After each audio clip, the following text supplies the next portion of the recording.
always look forward rather than backwards, but I mean, do you spend nights sometimes getting out thinking KJ has been healthy and played the game, maybe we win the whole thing, or maybe at least get to the Final Four?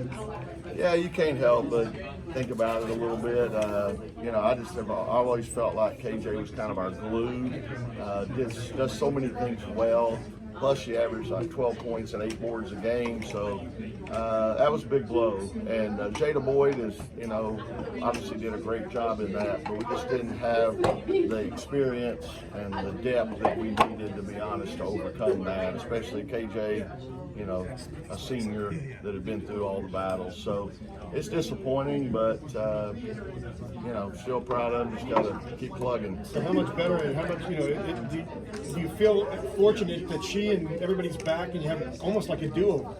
Yeah, all the seniors decided to stay, which I don't blame them. It's hard to leave me, and breaking up's hard to do, But no, we still have some hurdles. Kayla's still she had surgery and still trying to come back from it. Not yet 100%. And then Jada Boyd, the other person at that position, tore a tendon in her hand. She's out for a couple of months probably. So, started out already having to overcome some adversity, but it's great to have all them back. Raina Perez was a blessing to have for 1 year, and now we get her another year. Kai Crutchfield, kid that's really helped lead, her and KJ really helped lead this program. Lisa Canane, obviously. Camille Hobby backing up Lisa Canane. We got a lot of good depth, and then we added a few good players too. So it's going to be fun trying to mesh it all together and keep everybody happy. That's going to be the next challenge. Do you feel like you handle experience? How do you handle pressure with this group? Because there's been heightened expectations before for you guys, but now you're a two-time tournament champion. The whole team's back. You were a 1 seed last year. Like, the pressure, it seems like it's going to be higher than Thanks for just piling on me. Go ahead. How do you manage that? You don't really talk about that a whole lot. I mean, you're focused on, I hate to say it, here we go, Coach, the process, just preparing. So none of that's changed. It's, what we've always done. And I don't think anybody's going to put any higher expectations on our team than we are ourselves. I mean, we were disappointed in the ending. We talked about on the championship rings putting 3 straight Sweet 16s, and the player says, no, we don't want to be reminded of that. We're not, that's not a good memory. So I think they're still hungry. They better be, because we're, again, playing an unbelievable schedule, non-conference, and then you jump in the ACC, we're going to have a bullseye on our back every night, and we got to be able to handle that. So new territory, no doubt, that hopefully we can handle. KK said, I asked her how you've changed, and she said you've gotten nicer. What's that? KJ said you've gotten nicer. That's just because she's playing more. Her freshman and sophomore year, I don't want to say what she thought I was, but now we have a love fest going on. So, we have them read a book, The Coffee Bean. I don't know if you've ever read it. It takes about 30 minutes to read the book, but that's kind of I need right there. But, talked about when you put stuff in boiling water, how do you react? One option is you're a carrot and you get all soft. The other one is you're an egg and you get hard. And then the positive thing is to be a coffee bean and change the whole aroma, okay? So sometimes I've been told I'm more of a carrot now than I used to be. So maybe that's a good thing. What brought about the change? I don't know. I still think when we step between the lines for those, 2 hours or whatever of practice, I think I'm still pretty adamant about wanting to strive for perfection and not being satisfied. But maybe, through all that we went through last year with COVID, with social injustice, all those things, maybe it's made me realize, how fortunate we are. And especially if we get back our normal situation as far as COVID goes, and just being able to work with these young ladies. I mean, I'm just telling you, they're all unbelievable, and I love the fact that at NC State we can attract people that are great players but also great people, and that makes the journey a whole lot of fun. You brought back your whole roster, but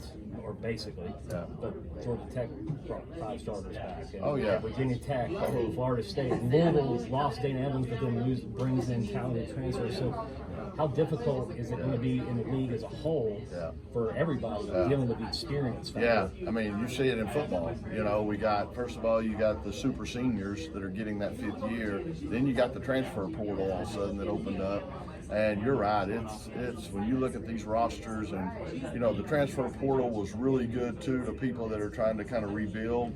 That's why I'm saying I think every night is going to be a just total battle, and it's going to be some great basketball. I hope the fans take advantage and enjoy it. How much does that competition during the regular season help you guys when you get to the postseason? Because chances are you're not going to find face teams that are any better than you've already played all season in the NCAA tournament, right?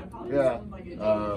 You know, we do. We have a great schedule, and I think that will hopefully do a few things. If we have success, hopefully that'll build some confidence so that no matter who we play, we go into it feeling like we're going to win the game. And then second of all, I think it also exposes weaknesses, and we're going to find out things that we don't do well, things that we have to do better. So, you know, what I'm worried about, again, our schedule is brutal, so I just hope I still have a job at Christmas, you know? Coach, we were talking to Elisa about being one of the top players at her position. She said while she might not be able to add things to her arsenal at this point, she's trying to perfect the things she does do currently. Right. How would you describe her approach and some of those things she mentioned? You know what? She has worked her tail off to build on what she already has. You know, I think she's in the best shape of her life. She right now, I think that's when you know you have a player that really wants to be at the next level. Used to be, you know, players would maybe want to just survive sprints or whatever. The great players, they look at that as this is an opportunity for me to get in better shape. You know, so she's now competing in sprints, trying to beat guards. You know, her three-point shot was already good. Now we've moved the line back. I was worried about how that would affect some of our, you know, forwards, post players. And I don't think it's hurt them too much. They look pretty good shooting it right now. So I think she's realizing, and we've talked a lot about it, the next level. You know, you're going to have to be able to go out on the floor and guard people, and how you close out, and how you know, defend. So she wants to be great. She's willing to work at that, and obviously our system, you know, we want to go through her a lot.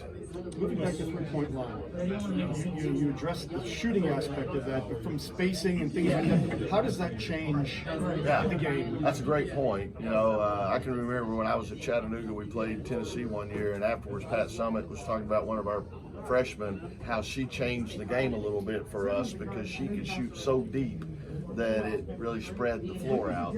And I think that's what the three-point line's going to do. You know, the way we go into every game, we don't know for sure how people are going to play us, so we kind of call it, you know, let them pick their poison. If they want to double Elisa, we got 4 people around her that can shoot the three really well. If they go one-on-one with Elisa, we're confident she's going to score most of the time. So I do think that will maybe keep people off. But again, I'm sure we're going to see a lot of double teams and that sort of thing. And that's an area Elisa can continue to get better at, is her ability to pass the ball back out, distribute the ball. So, and she's doing a better job of that. It was, when I say three-peat. In here before we need to move to another room with Coach. Okay. So 2 more, and then we can go next door. Sure. Coach, I was just going to say, when I say three-peat, what do you think? NC State, I hope. You know, I was in an interview, and we had somebody from, you know, that other school real close to us interviewing me, and she said something about, do you think you can go back to back? And I had to correct that. It is three-peat. Okay, so, but yeah, you know, it's a great challenge. I mean, but we're excited about it. But is the expectation higher in a way? Is it? Oh yeah. I mean, again, well, you know, they're equally. I mean, obviously, we'd love to, you know, in the ACC compete for regular season, tournament championships, things like that. But also, yeah, we have some steps to make still nationally as far as, you know, Final Four and above. So we realize it's really tough when you get in that neighborhood. So we know we got a challenge ahead of us. How do you see Diamond fitting in, and what has she brought to your team? Yeah, Diamond's a special player now. Unbelievable quickness. Shoot the three from really deep, and she just has fit in great. Her personality, she's fun to be around. Yeah, I don't know if y'all know, Allen Iverson has an all-star game in Philly. she's the only female ever invited to play in that. So she's a special player. So it's going to be interesting trying to get all the pieces to fit. Hopefully we can make that happen. But she makes it easy because of her personality, just like Raina did a year ago. Raina was instantly accepted because of her work ethic and her personality. So we're confident Diamond can do the same. Do you see